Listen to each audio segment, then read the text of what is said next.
ta ina e ikai si otoli aki si otoli aki Kuova punai wa feino fo we ia talangata ape meta e fanongo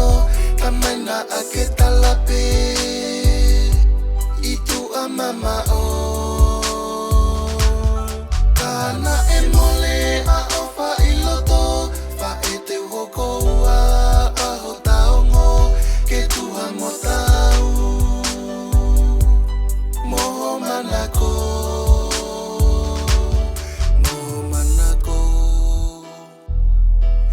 aloe kaniva miloto petani koe mawai he potu tahilahi penala melipoane asioku tali-tali maloyo whakainga moe mo ui tokai wha o whai 40 tau ngasi oku family kai whakawheta i koe kau alangi se kau alangi Kua wapunai wa feino fo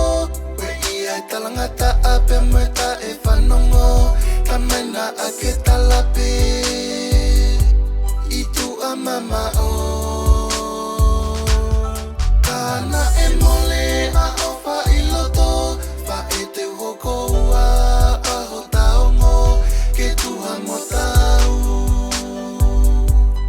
moho manako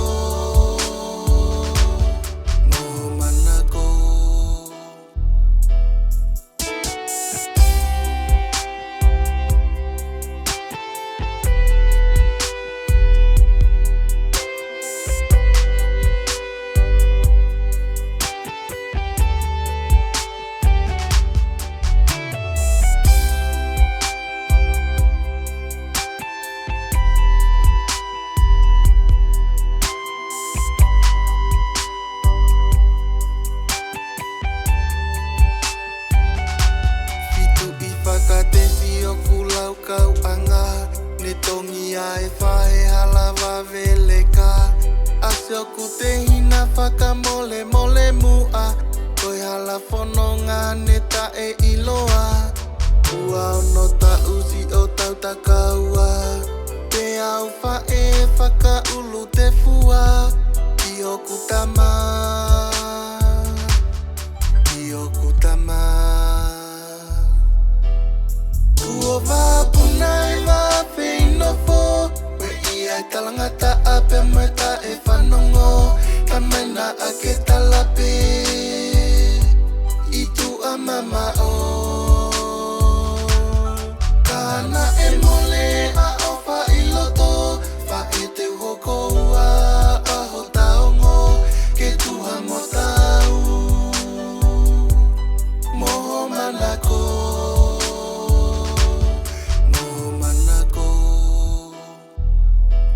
Luna ati uanoa uanoa Nelanga hoku fatu pea ngoke manawa Ake satangi loto he o whakafoa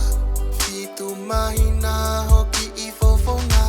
Mapoia te volo ke ke tali mua Si ipae ani kua foi foi lua O foi foi lua Kua wapunai wa feino fo Ia talangata ape meta e whanongo kamena ake talape itu amama o